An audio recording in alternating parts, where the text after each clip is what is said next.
அநீதிக்கு எதிராக கோபம் கொள்வீர்களே ஆனால் நீ என் தோழன் என்று சேக்குவாரா சொன்ன வார்த்தை வரலாற்றின் வார்த்தை.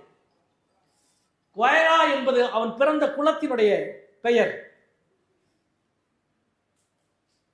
கியூப புரட்சி முடிந்து அமைச்சரவை அமைந்த பொழுது அவருக்கு எழுதப்பட்ட ஒரு கடிதத்தில் குவேரா என்ற என்னுடைய குலத்திலே பிறந்த நீ என் குலத்தின் பெருமை என்று ஒரு கடிதம் எழுதப்பட்டது அவருடைய உறவினர்களால். அப்பொழுது அதற்கு சொன்ன பதில்தான் இந்த வாக்கியம்.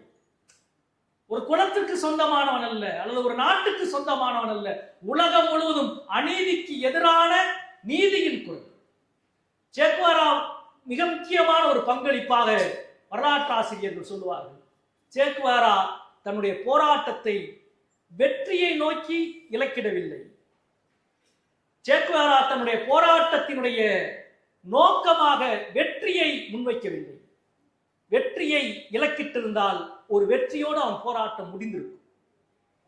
சேக்குவாரா தன்னுடைய போராட்டத்தின் இலக்காக நீதியை வைத்தான். எனவே கடைசி மனிதனுக்கும் நீதி கிடைக்கும் வரை போராட்டங்கள் ஓயப்போவதில்லை. போராட்டங்கள் நடந்து கொண்டே இருக்கும் வரை சேக்குவாரா என்ற இந்த உணர்வு மறையப் போவதில்லை.